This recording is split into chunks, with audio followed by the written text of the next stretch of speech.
ओम शांति, ओम शांति, ओम शांति। 5/4/2021 का मुरली, प्रातः मुरली। ओम शांति। बाप दादा मधुबन। आज मीठे मीठे प्यारे प्यारे शिव बाबा ने हम मीठे बच्चों से मुरली में कहा, मीठे बच्चे, भोलानाथ मोस्ट बिलवेड बाप तुम्हारे सम्मुख बैठे हैं। तुम प्यार से याद करो तो लगन बढ़ती जाएगी और विघ्न खत्म हो जाएंगे। आज का प्रश्न है, ब्राह्मण बच्चों को कौन सी बात सदा याद रहे तो कभी भी विकर्म ना हो। उत्तर में बाबा ने कहा, जो कर्म हम करेंगे हमें देख और भी करेंगे। यह याद रहे तो विकर्म नहीं होगा। अगर कोई छिपाकर भी पाप कर्म करते तो धर्मराज से छिप नहीं सकता। कई बार हम सोचते हैं ईश्वर हमें सजा देता, लेकिन ईश्वर हमें सजा नहीं देता है। ईश्वर हमें सजा से बचाता। हमारे जो कर्म हैं वही हमें धर्मराज के द्वारा उनकी सजा मिलती है। तो बाबा कहते हैं कि धर्मराज से छिप नहीं सकता, क्योंकि वह साथ साथ चलते हैं, फौरन उसकी सजा मिलेगी। आगे चल और भी मार्शल लॉ हो जाएगा।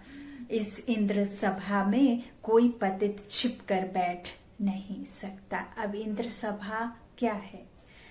कई फिर इंद्र आना माना सोचते हैं कि तप करके बारिश के लिए, जब तप करके जो इंद्र देवता के द्वारा वर्षा कराते हैं उसे फिर समझते हैं कि इंद्र देवता। जबकि जो ज्ञान वर्षा, जो ब्राह्मण आत्मा है, जो स्वयं शिव परमात्मा के द्वारा इस ब्रह्मा तन के द्वारा मुख वंशावली, जो मुख के द्वारा ये बड़ी गौ, इसके द्वारा जो ज्ञान गंगा निकली है, बड़ी गंगा स्वयं परमात्मा के द्वारा, फिर ये छोटी छोटी जो ज्ञान गंगाएं हैं वही इंद्र है, वही इंद्र सभा है। तो बाबा कहते इस इंद्र सभा में कोई पतित छुपकर बैठ नहीं सकता।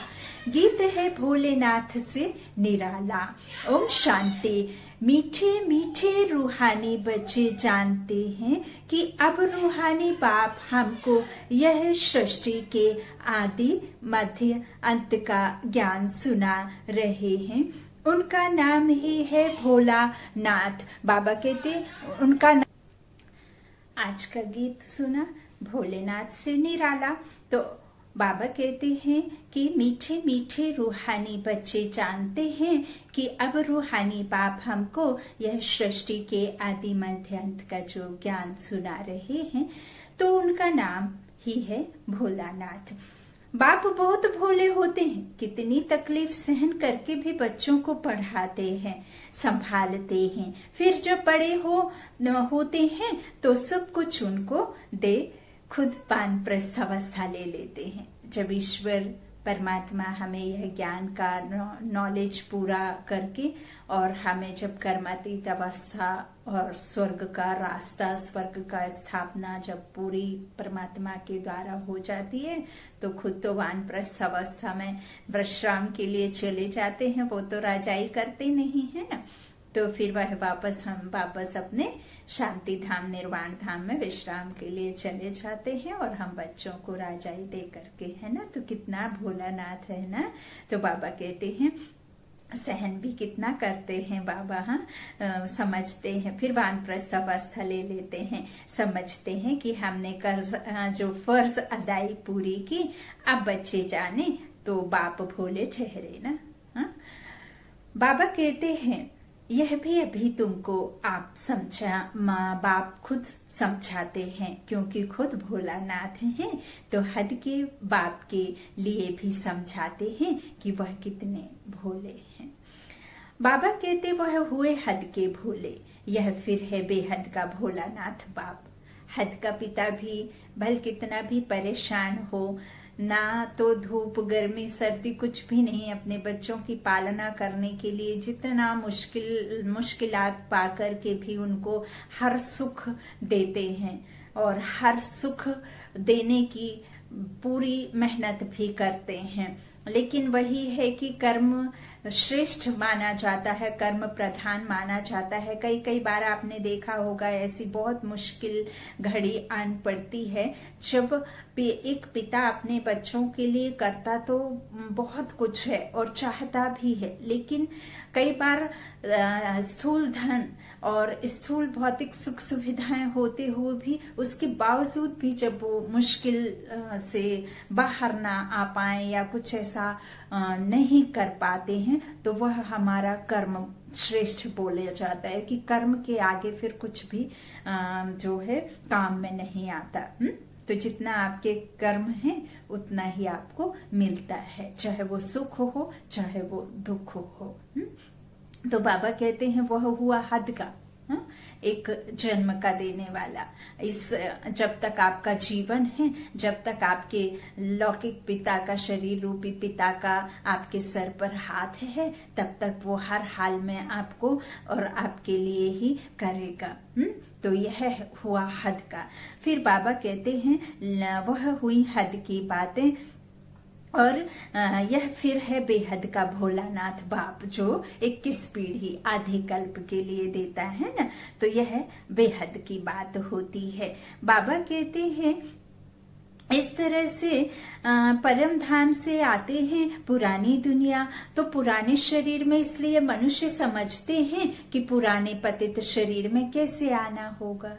वो ईश्वर है, पुरानी दुनिया में कैसे आएंगे यह सब मनुष्य आत्माएं सोचते हैं। तो अब वो तो उनको आना ही पड़ता है इस पराये राज्य में, रावण राज्य में, तभी तो फिर राम राज्य की स्थापना हो। राम राज्य में तो परमात्मा की दरकार ही नहीं। सुख में तो सुमिरन कोई नहीं करता ना, दुख में सुमिरन करते हैं, यह बात तो सभी जानते हैं। तो ईश्वर का ड्रामा है ही। और इस संसार में तो महात्मा हो सकते हैं, धर्मात्मा हो सकते हैं, पुण्यात्मा हो सकते हैं, लेकिन बिकारी तो है ना सभी। रावण राज्य में है ना, तो शरीर तो बिकारी है, तो किसी को भी देवी देवता या ऐसा कुछ नहीं कह सकते हैं। यहाँ तो कोई देवी आत्मा है नहीं, तो अभी बन रही है, तो इसीलिए उन्हें आना ही पड़ता है इनके अंतिम जन्म में, 84वें जन्म में, है ना। तो बाबा कहते हैं कई फिर ऐसे समझते हैं कि कैसे पतित शरीर में आना होगा, तो उनका तो अवतरण लेते हैं ना, वो तो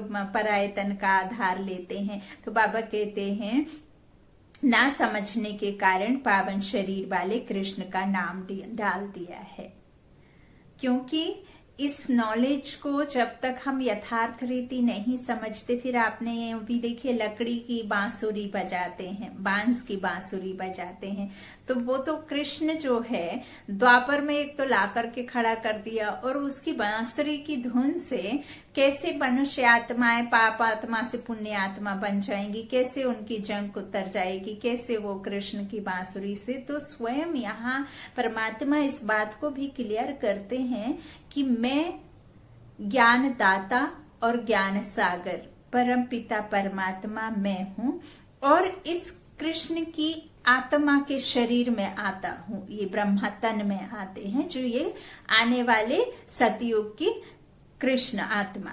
तो यह परमात्मा का ज्ञान है, लेकिन है तो ये कृष्ण की आत्मा। तो एक तरह से वो कृष्ण नहीं है, लेकिन कृष्ण की आत्मा तो है। अब यहाँ तो ब्रह्मा को ही होना पड़ेगा ना, ब्रह्मा द्वारा स्थापना होती है, तो फिर ब्रह्मा मुख वंशावली मुख के द्वारा ये बांसुरी स्वयं मुरली माना, ये ज्ञान का सागर पिता इस मुख के द्वारा मुरली बजाते हैं, कर्मेंद्रियों का सहारा लेते हैं। तो बाबा कहते हैं ना समझने की वजह से पावन शरीर वाले कृष्ण का नाम डाल दिया है। हाँ, वो तो सतयुग का प्रिंस है।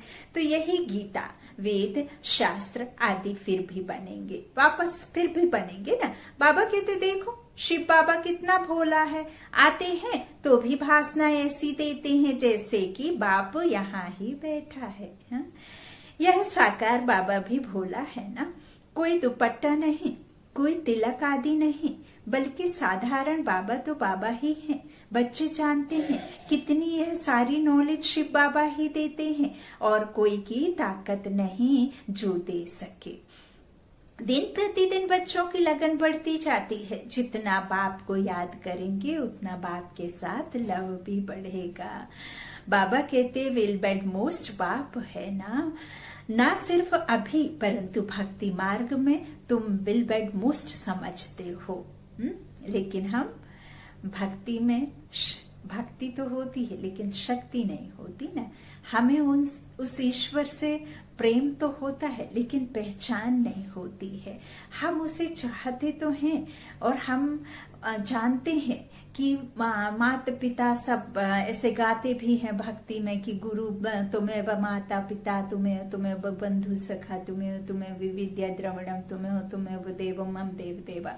लेकिन हम यह नहीं जानते कि हमारा उसके साथ में संबंध क्या है, हमें उससे क्या मिलता है। भल हम उन्हें मानते भी हैं और बहुत प्यार करते हैं, हर कोई प्यार करता है, लेकिन वो हो जाता है इनडायरेक्टली ना, पता नहीं रहता। तो जब तक संगम शुरू ना हो तब तक आत्मा का परमात्मा का संगम भी ना हो, माना मेल भी ना हो, और जब तक ईश्वर ना आए तब तक कोई भी बात को क्लियर करके बता भी ना सके, है ना। तो जब आते हैं तभी यह सब बातों का नॉलेज मिलता है। बाबा कहते हैं ना सिर्फ अभी परंतु भक्ति मार्ग में भी तुम विल बेड मोस्ट समझते थे। कहते थे बाबा जब आप आएंगे तो और सबसे लव छोड़कर एक बाप के साथ लव रखेंगे। तुम अभी जानते हो परंतु माया इतना लव करने नहीं देती। 63 जन्मों से ये 60 किलो 50 किलो का वजन जो शरीर रूपी चमड़े को साथ साथ लेकर अपना समझ कर चल रहे हैं ना, तो यूं ही तो इतने जल्दी ये देह भान नहीं जाता है ना।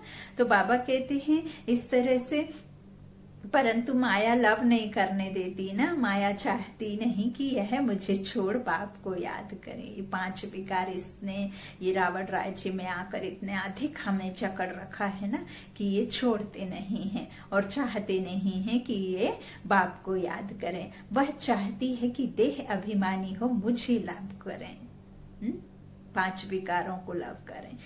बाबा कहते हैं यही माया चाहती है, इसलिए कितना विघ्न डालती है। तुमको विघ्नों को पार करना है। बाबा कहते हैं बच्चों को कुछ तो मेहनत करनी चाहिए ना, पुरुषार्थ से ही तुम अपनी प्रारब्ध पाते हो। बच्चे जानते हैं उच्च पद पाने के लिए कितना पुरुषार्थ करना है। एक तो विकारों का दान देना है, दूसरा बाप से जो अविनाशी ज्ञान रत्नों का धन मिलता है वह दान करना है। बाबा कहते हैं जिस अविनाशी धन से तुम इतने धनवान बनते हो, नॉलेज है सोर्स ऑफ इनकम, वह है ना शास्त्रों की फिलॉसफी, यह है स्पिरिचुअल नॉलेज। अब हम कोई कथा आदि करते हैं या मान लीजिए बहुत अच्छी प्लेस से हम कोई शास्त्रों का ज्ञान लेकर के आकर के फिर उन्हें शास्त्री जी का नाम दिया जाता है, तो वो शास्त्री जी जो ज्ञान जो नॉलेज लेकर के आते हैं उस नॉलेज को वह अपने शरीर निर्वाह, अपने परिवार के पालन पोषण करने के लिए, शरीर निर्वाह के लिए इस्तेमाल करते हैं ना। अब शास्त्रों में जो भी बातें कही हुई हैं तो बाबा कहते हैं वो सोर्स ऑफ इनकम है अपने परिवार को चलाने के लिए। तो बाबा कहते हैं कि वह है शास्त्रों की फिलॉसफी। हाँ, तो यह तो है स्पिरिचुअल नॉलेज, आत्मा का जो स्वयं यह आध्यात्म नॉलेज जो है हमारा, हम मनुष्यों की आत्मा का नॉलेज है ना। कैसे दुर्गति में गए, कैसे हमको उठना है, कैसे हम दुखी हुए, कैसे अब हम सुखी बनते हैं, बाकी सारा जो भी ये आदि में अंत और ये मध्यंत का जो ड्रामा बाबा ने हमें बताया है ना। तो बाबा कहते हैं यह तो स्पिरिचुअल नॉलेज है ना। शास्त्र आदि पढ़कर भी बहुत कमाते हैं। एक कोठरी में ग्रंथ आदि रख दिया, थोड़ा कुछ सुनाया, बस इनकम हो जाएगी। अब यहाँ तो बाबा को तो कुछ चाहिए नहीं, है ना। तो वह कोई यथार्थ ज्ञान नहीं है। यथार्थ ज्ञान एक बाप ही देते हैं। जब तक किसको यह रूहानी नॉलेज नहीं मिली है तब तक वह शास्त्रों की फिलॉसफी बुद्धि में है। तुम्हारी बात सुनते नहीं, तुम हो बहुत थोड़े, इसीलिए 5 पांडव गाये हुए हैं। कौरव अधिक गाये हुए हैं, 100 कौरव गाये हुए हैं और पांडव 5 गाये हुए हैं, क्योंकि रूहानी सेना ईश्वर, देखिए यूं तो फिर विश्व की सर्व आत्माएं परमात्मा की संतान है, लेकिन उसमें भी तो फिर बच्चे बाबा के जो नॉलेज, जो सतयुग की आत्मा है, जो देवकुल की आत्माएं हैं, जो परमात्मा के ज्ञान को जान करके ईश्वर की पहचान पाते हैं, खुद का नॉलेज लेकर खुद को अंतर दर्शन करते हैं, आत्मदर्शन करते हैं, है ना। तो ये नॉलेज हर कोई तो नहीं ना, कम है ना, रूहानी सेना कम है। तो बाबा ने फिर उन्हें ही बताया है कि 5 पांडव जो हैं इन्हें ही गाया हुआ है। तो बाबा कहते हैं इस तरह से जो तुम बहुत थोड़े हो ना, तो यह तो 100% सर्टेन है ही कि यह रूहानी नॉलेज बच्चों ने रूहानी बाप से ली है, आत्मा का नॉलेज परमात्मा से। नॉलेज सोर्स ऑफ इनकम है, बहुत धन मिलता है। बाबा कहते योग से सोर्स ऑफ हेल्थ अर्थात निरोगी काया मिलती है। एवर हेल्दी एवर वेल्दी, कोई भी अप्राप्ति नहीं। बाबा कहते हैं ज्ञान से वेल्थ, यह है 2 मुख्य सब्जेक्ट। फिर कोई अच्छी तरह धारण करते हैं, कोई कम धारण करते हैं, तो वेल्थ भी कम नंबरवार मिलती है। सजाएं आदि खाकर जाएं पद पाते हैं, पूरा याद नहीं करते तो विकर्म विनाश नहीं होते हैं। फिर सजाएं खानी पड़ती हैं। बाबा कहते हैं पद भी भ्रष्ट हो पड़ता है, जैसे स्कूल में होता है। यह है बेहद की नॉलेज। बाबा कहते हैं इससे बेड़ा पार हो जाता है। यह नॉलेज में बैरिस्ट्री, डॉक्टरी, इंजीनियरिंग पढ़ना पड़ता है। यह तो एक ही पढ़ाई है। योग और ज्ञान से एवर हेल्दी वेल्दी बनते हैं, प्रिंस बन जाते हैं, विश्व पर राजाई प्राप्त होती है। बाबा कहते हैं वहां धर्मराज की भी दरकार नहीं होती, क्योंकि वहां कोई सजा आदि, कोई गर्भ जेल या कोई ऐसे कोई उल्टे सीधे काम तो नहीं करते ना। कोई भी विकारी आत्माएं वहां होती नहीं, और जब विकार नहीं होते तो वहां पे कोई ऐसी सजा आदि की बात ही नहीं है ना। तो बाबा कहते हैं कि वहां ऐसे कोई धर्मराज आदि की दरकार ही नहीं होती, ना कि गर्भ जेल में सजा और ना धर्मराजपुरी की सजा मिलती है। हाँ, फिर कई ऐसे भी समझते हैं कि हमें मरने के बाद हम आत्माएं जो हैं उनको खून की नदियों में ऐसे घसीटा जाता है, वैसे घसीटा जाता है। अब आपका तन तो नष्ट हो गया, आत्मा उड़ गई। आत्मा तो दिखने में आती नहीं है। आत्मा तो फरिश्ता बन, जैसे परियों की कहानी में सुनते तो कोई परी शरीर के साथ नहीं उड़ती है, आत्मा रूपी परियां ऊपर की ओर उड़ती हैं, है ना। तो कोई प्योर आत्माएं होती हैं, कोई अनप्योर आत्माएं होती हैं, कोई विकारी आत्माएं होती हैं, लेकिन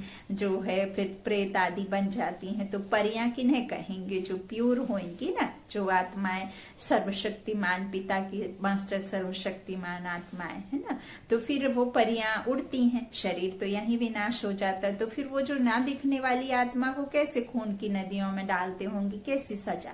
तो स्वर्ग और नर्क तो यहाँ ही है ना। सजाएं तो हमें किसी बीमारी को, हमारे द्वारा किसी बीमारी के द्वारा हमारे शरीर को घेरना, या कोई मुश्किल में पड़ना, या आए दिन कुछ ना कुछ घर परिवार में कलह आना, इस तरह के जो ये दुख है, ये परेशानियां हैं, वही तो हमारे कर्म विकर्मों की सजा है ना, जो यहाँ ही हमें चुकतू करके हिसाब किताब जाना है ना। तो ऐसे कोई नहीं कि जेल की सजा खाएं तभी सजा कहते हैं, डंडे की मार पड़े तभी सजा कहते हैं, नहीं।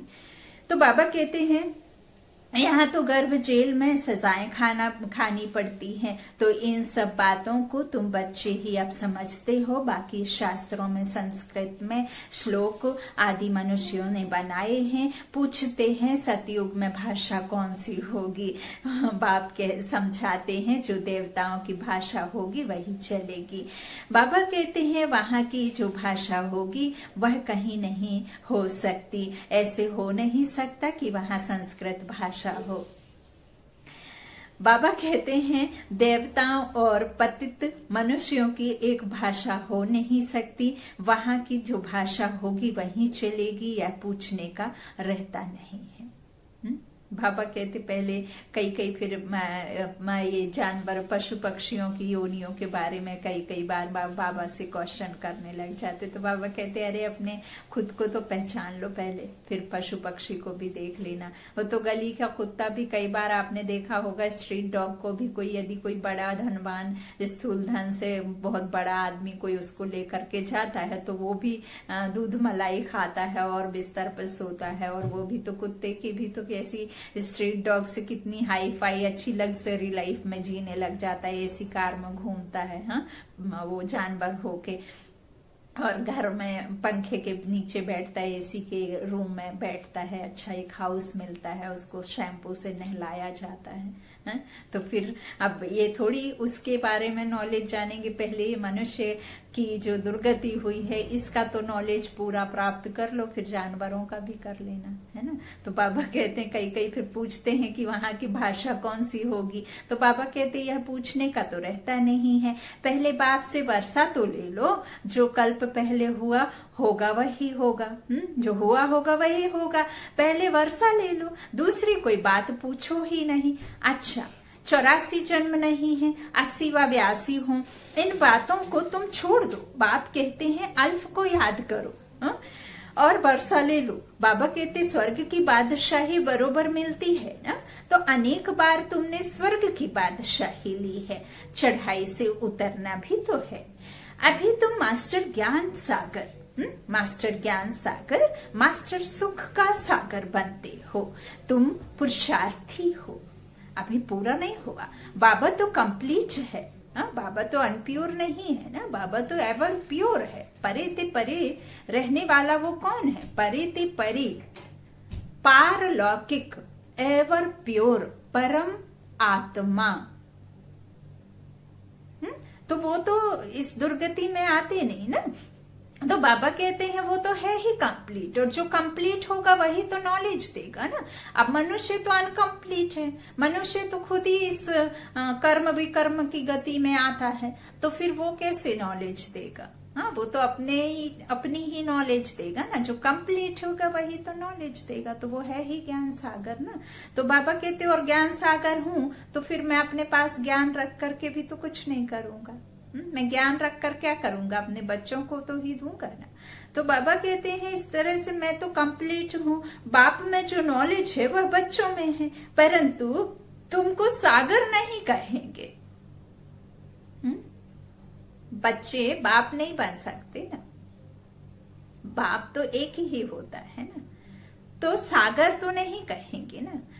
हम बाप समान हो सकते हैं लेकिन बाप नहीं हो सकते हैं, क्योंकि हम उनकी रचना है, और रचना रचता जैसी नहीं हो सकते। हम आत्माएं, वो परमात्मा, देव आत्मा सुना होगा आपने, लेकिन परम देव आत्मा नहीं कहते, पुण्य आत्मा, लेकिन परम पुण्य आत्मा नहीं कहते, तो वो है ही एक। बाबा कहते हैं आपको ज्ञान, मास्टर ज्ञान सागर, एक पिता के बच्चे के आगे मास्टर लग सकता है लेकिन मिस्टर नहीं लगाते बच्चे के नाम के सामने ना, तो वो मास्टर हुआ ना। तो बाबा कहते हैं इस तरह से तुमको सागर नहीं कहेंगे, सागर तो एक होता है, सिर्फ अनेक नाम रख दिए हैं। बाबा कहते बाकी तुम हो ज्ञान सागर से निकली हुई नदियां, और तुम हो मान सरोवर नदियां, नदियों पर नाम भी है। ब्रह्मपुत्र बहुत बड़ी नदी है जिसे ब्रह्मा बाबा है ना, तो ब्रह्मपुत्र बहुत बड़ी नदी है। कलकत्ते में नदी और सागर का संगम है, उसका नाम भी है डायमंड हार्बर। तुम ब्रह्मा मुख वंशावली हीरे जैसे बनते हो, बड़ा भारी मेला लगता है। बाबा इस ब्रह्मा तन में आकर बच्चों से मिलते हैं, यह सब बातें समझने की हैं। फिर भी बाबा कहते हैं मन मना भाव, बाबा को याद करते रहो, वह मोस्ट बिलबेड सब संबंधों की स्क्रीन है, वह सब संबंधी हैं बेकारी, उनको दुख, उनसे दुख मिलता है। बाबा तुमको सबका एवजा दे देते हैं।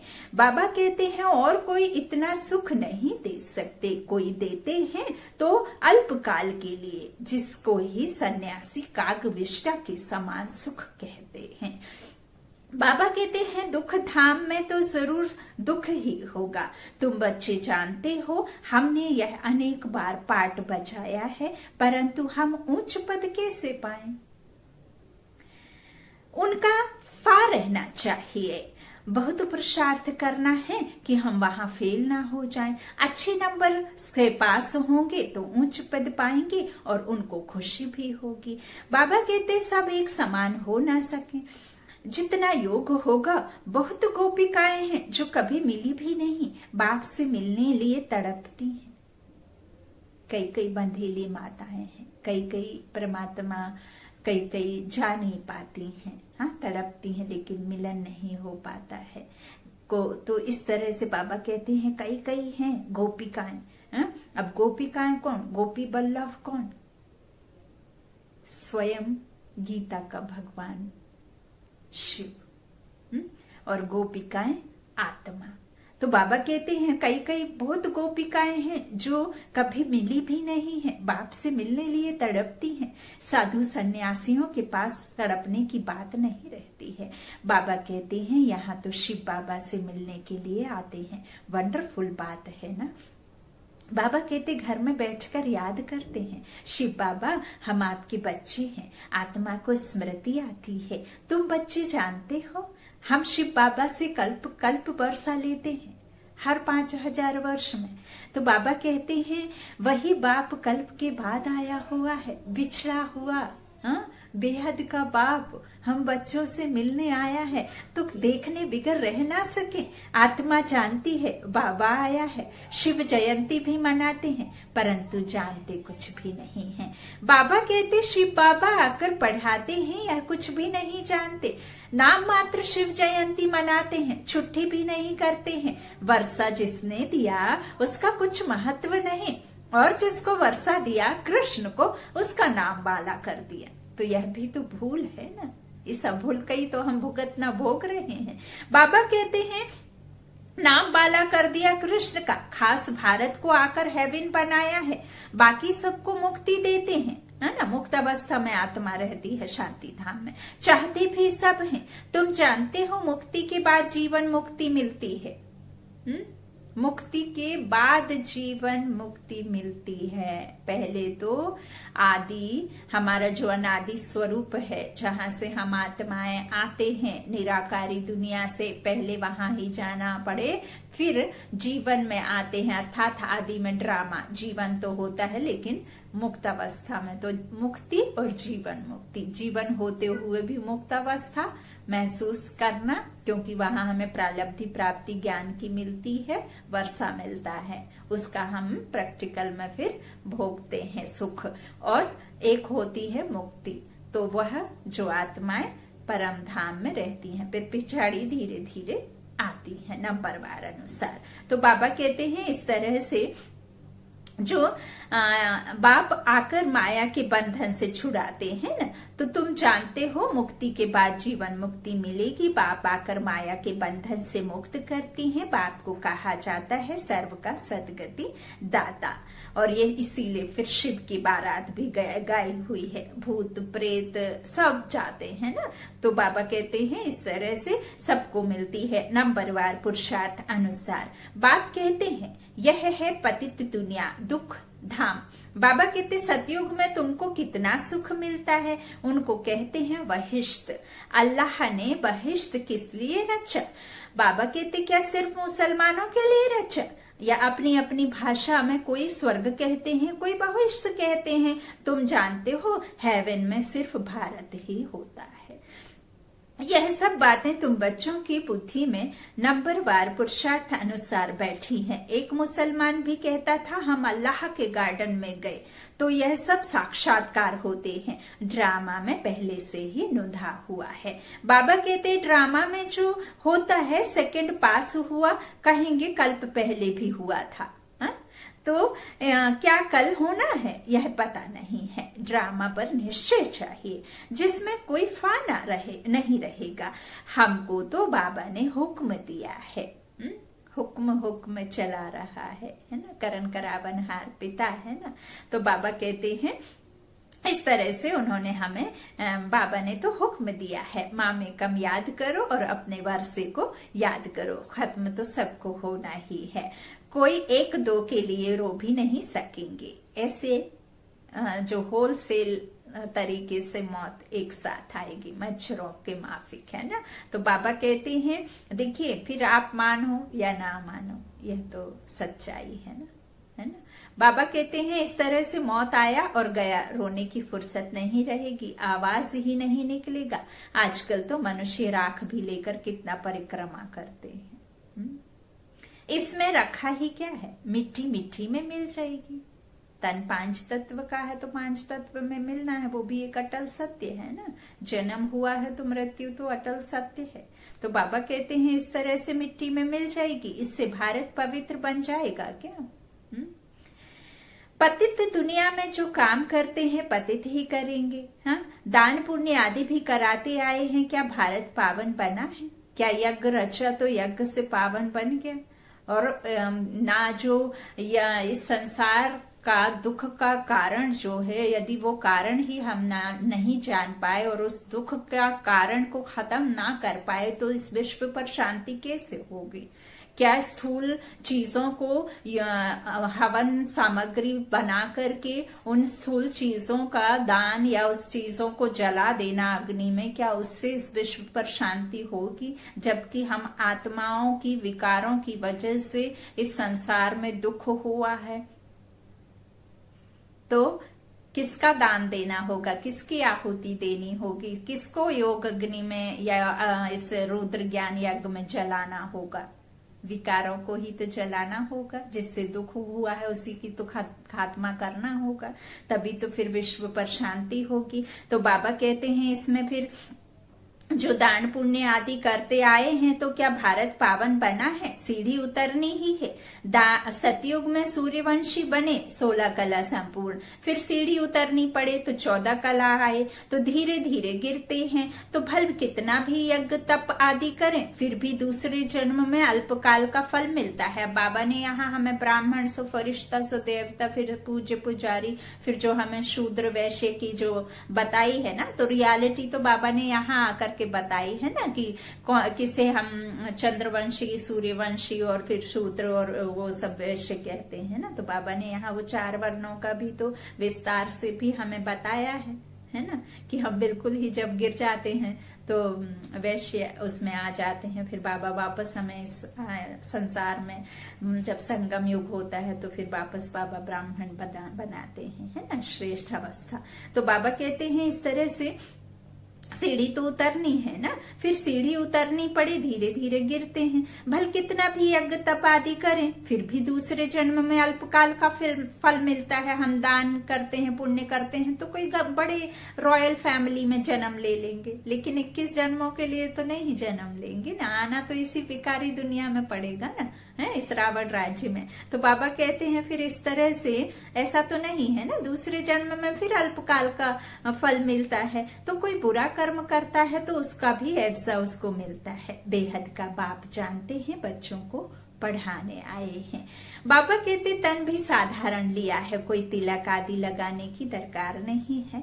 तिलक तो भक्त लोग बड़े बड़े देते हैं, परंतु ठगते कितना है। आजकल कोई मंदिर के पास खड़े हो जाओ या कोई ऐसे थोड़ा जो फेमस मंदिर है कहीं भी चले जाओ तो वो हाथ पकड़ पकड़ करके खींच खींच करके आपके माथे पर तिलक लगा देंगे और तिलक लगाने के बाद कहेंगे 1100 ले आओ, हाँ 500 ले आओ, इतना ले आओ, ये और नहीं दो तो फिर गुस्सा भी हो जाते हैं, आवेश में आ जाते हैं, क्रोध में आ जाते हैं। तो बाबा कहते हैं कितना ठगते हैं। बाबा ने कहा है मैं साधारण तन में आता हूँ, आकर बच्चों को पढ़ाता हूँ। वानप्रस्थ अवस्था ठहरी, कृष्ण का नाम क्यों डाला? यहाँ जज करने की भी बुद्धि नहीं है। अभी बाबा ने राइट रॉन्ग जज करने की बुद्धि दी है ना। What is the wrong, what is the right. और ये बुद्धि रूपी दर्पण जिसमें सही गलत की पहचान बाबा ने जो दिव्य चक्षु दिया है, दिव्य नेत्र, जिससे हम पूरे कल्प का चक्कर लगाते हैं, है ना। तो बाप कहते हैं तुम यज्ञ तप दान पुण्य करते, शास्त्र पढ़ते आए, तो क्या उन शास्त्रों में कुछ है? हमने तो तुमको राजयोग सिखाकर विश्व की बादशाही दी कि कृष्ण ने दी। किसने दी? वो बच्चा जो सतयुग में होता है उसे द्वापर में लाकर के खड़ा कर दिया, और मेरे बच्चे को मेरे द्वारा उसे वर्षा मिला, उस बच्चे को लाकर के बाप और बेटे की, बाप और बच्चे की फिलॉसफी को एक साथ, बायोग्राफी को एक साथ मिक्स कर दिया, तो कंफ्यूज हो गए, मूंझ गए। तो बाबा कहते उसी में फिर क्वेश्चन मार्क आ गए ना। तो इस तरह से वो बच्चा कृष्ण ने दी क्या बादशाही, जज करो। कहते हैं बाबा आपने ही सुनाया था, कृष्ण तो छोटा प्रिंस है, वह कैसे सुनाएंगे? बाबा आपके ही राजयोग से हम यह बनते हैं। बाप कहते हैं शरीर पर भरोसा नहीं है, बहुत पुरुषार्थ करना है। बाबा को समाचार सुनाते हैं, फलाना बहुत अच्छा निश्चय बुद्धि है। बाबा कहते हैं मैं कहता हूं बिल्कुल निश्चय नहीं है, जिनको बहुत प्यार किया वह आज नहीं है। बाबा कहते हैं बाबा तो सबके साथ प्यार से चलता है, जैसे कर्म मैं करूंगा मुझे देख और करेंगे। कई तो विकार में जाएं फिर छिप कर आए बैठते हैं, बाबा तो झट संदेशी को बता देते हैं। संदेशी रोज बाबा के पास जाती हैं ना दादियां, झट संदेशी को बता देते हैं। बाबा कहते हैं इस तरह से जो ऐसे कर्म करते हैं, ऐसे कर्म करने वाले बहुत नाजुक होते जाएंगे, आगे चल नहीं सकेंगे। पिछाड़ी के नाजुक समय कोई कुछ करता है तो एकदम मार्शल लॉ चलाते हैं, आगे चल तुम बहुत देखेंगे बाबा क्या क्या करते हैं। बाबा थोड़े ही सजा देंगे, धर्मराज द्वारा दिलवाते हैं, ज्ञान में प्रेरणा की बात नहीं है। कोई प्रेरणा से ये सब नॉलेज आपके अंदर में नहीं आएगी। यदि वो सुप्रीम सोल प्रेरणा से ही सब कुछ करता होता तो जब अर्जुन के सामने उन्होंने लाइट दिखाया, उसमें दिखाते हैं ना कि तो फिर उन्होंने ऐसे हाथ किया कि बस प्रभु अब और नहीं सहन होता, तो क्या भगवान सामने आकर के खड़ा हो जाएगा तो आप भगवान क्या कहना चाहता है वो समझ जाएगा। यह भी तो बात समझने की है। यदि आप कोई पढ़ाई करते हैं प्रैक्टिकल में, यदि आप डॉक्टरी नॉलेज सर्जरी करना ना सीखें, वो प्रैक्टिकल में आप चीरा फाड़ी शरीर के अंगों को ना जाने, ना उसे आप सुई धागे को पकड़ करके उससे निडल से उसे कहाँ कैसे रखना है, तो आप सिर्फ देख करके वो सीख जाएंगे क्या? यह तो पॉसिबल नहीं है ना। तो प्रेरणा से कुछ नहीं होता। अब ईश्वर कहते हैं प्रेरणा की तो बात नहीं है। भगवान को तो सब मनुष्य कहते हैं हे पतित पावन आओ हमको आकर पावन बनाओ। सभी आत्माएं ऑर्गन्स द्वारा पुकारती हैं। अब तन और आत्मा, ये शरीर और आत्मा दोनों अलग अलग है ना, तभी तो आत्मा जब तक तन में है तभी तक ये जीव है। जैसे ये प्रकृति, जैसे ही आत्मा ने शरीर को छोड़ा वैसे ही नष्ट हो जाती। ना तो आत्मा अकेली कुछ कर सकती और ना शरीर अकेला कुछ कर सकता है ना। तो कष्ट जो भी दुख सुख सहन करती है वो आत्मा इस कर्मेंद्रिय, इस ऑर्गन्स के द्वारा ही तो कहती सुनती बोलती है ना। तो बाबा कहते हैं ऑर्गन्स द्वारा पुकारती है ना। बाप है ज्ञान का सागर, उनके पास बहुत जो बखर वैरायटी सामान है, ऐसा बखर फिर कोई के पास नहीं है। कृष्ण की महिमा बिल्कुल अलग है, बाबा कहते हैं। और बाप की शिक्षा से यह लक्ष्मी नारायण कैसे बने, बनाने वाला तो बाप ही है। बाप आकर कर्म अकर्म विकर्म की गति समझाते हैं। जब हमारा कर्म अकर्म होता है तो हम सुख की दुनिया में रहते हैं, और जब हमारा कर्म विकर्म बनता है द्वापर से आकर, तब हम भक्ति में आते हैं, तब हम दुखी होना शुरू होते हैं। विकर्म बन जाते हैं ना। तो जब तक हमारा कर्म अकर्म रहता है तब तक हम सुखी रहते हैं। बाबा कहते हैं यह गति भी स्वयं ईश्वर आकर के समझाते हैं। अब तुम्हारा तीसरा नेत्र खुला है, जिसे दिव्य चक्षु ज्ञान नेत्र आत्मा कहते, समझ का तीसरा नेत्र, जिससे खुद की समझ तो मिली ही है, ईश्वर का भी समझ मिला और इस संसार का, मनुष्य सृष्टि और इवन पूरे विश्व का ही हमें नॉलेज मिला कि कैसे ये चलता है मनुष्य रूपी झाड़। तो बाबा कहते हैं इस तरह से अब तुम्हारा तीसरा नेत्र खुला है। तुम जानते हो 5000 वर्ष की बात है, अब घर जाना है, पाठ बजाना है। यह स्वदर्शन चक्र है ना, तुम्हारा नाम है स्वदर्शन चक्रधारी, ब्राह्मण कुल भूषण, प्रजापिता ब्रह्म कुमार कुमारियां। बाबा कहते लाखों की अंदाज में स्वदर्शन चक्रधारी बनेंगे। तुम कितनी नॉलेज पढ़ते हो? अच्छा, बाप दादा का याद प्यार ले लीजिए। मीठे मीठे सीखी लाधे बच्चों प्रति माता पिता बाप दादा का याद प्यार और गुड मॉर्निंग। रूहानी बाप की रूहानी बच्चों को नमस्ते। हम रूहानी बच्चों की रूहानी माता पिता बाप दादा को याद प्यार और गुड मॉर्निंग। शुक्रिया बाबा, मीठे बाबा, प्यारे बाबा, सबका साथी, सबका सहारा, मेरा बाबा, मेरा बाबा, मेरा तो शिव बाबा एक, दूसरा ना कोई। धारणा के लिए मुख्य सार आज पहला बाबा ने कहा यह समय बहुत नाजुक है, इसलिए कोई भी उल्टा कर्म नहीं करना है। कर्म अकर्म विकर्म की गति को ध्यान में रख सदा श्रेष्ठ कर्म करने हैं। दूसरा है बाबा ने कहा योग से सदा के लिए अपनी काया निरोगी बनानी है। एक बिलबेड मोस्ट बाप को ही याद करना है। बाप से जो अविनाशी ज्ञान का धन मिलता है वह दान करना है। वरदान है स्वमान में स्थित रह विश्व द्वारा सम्मान प्राप्त करने वाले देह अभिमान मुक्त भव। पढ़ाई का मूल लक्ष्य है देह अभिमान से न्यारे हो, देही अभिमानी बनना। देह अभिमान माना देह के भान में रहने वाला, और देही अभिमानी बनना माना देह से खुद को न्यारे माना। मैं आत्मा परम प्रिय परमात्मा की परम प्रिय आत्मा हूँ। तो देह से न्यारा समझना, देही अभिमानी बनना। मैं आत्मा अलग और यह शरीर अलग। बाबा कहते हैं इस देह अभिमान से न्यारे अथवा मुक्त होने की विधि ही है सदा स्वमान में स्थित रहना। संगम युग के और भविष्य के जो अनेक प्रकार के स्वमान हैं, उनमें किसी एक भी स्वमान में स्थित रहने से देह अभिमान मिटता जाएगा। जो स्वमान में स्थित रहता है उन्हें स्वतः मान प्राप्त होता है। सदा स्वमान में रहने वाले ही विश्व महाराज बनते हैं और विश्व उन्हें सम्मान देती है। आज बाबा का स्लोगन बहुत बहुत प्यारा है। बाबा ने हम आत्माओं के लिए इतने अनेकानेक स्वमान बनाए हैं और हमें इतना ऊपर उठाया है, और बाबा ने क्रिएटिव आत्मा भी कहा है। आज का स्लोगन है जैसा समय वैसा अपने को मोल्ड कर लेना, यही है रियल गोल्ड बनना। गोल्ड को जब तक हम पिघलाते नहीं है तब तक वो कोई भी ऑर्नामेंट्स में उसको ढाला नहीं जा सकता ना। तो जैसा समय वैसा अपने को मोल्ड कर लेना, यही रियल गोल्ड बनना है। ओम शांति, ओम शांति, ओम शांति। शुक्रिया बाबा, मीठे बाबा, प्यारे बाबा।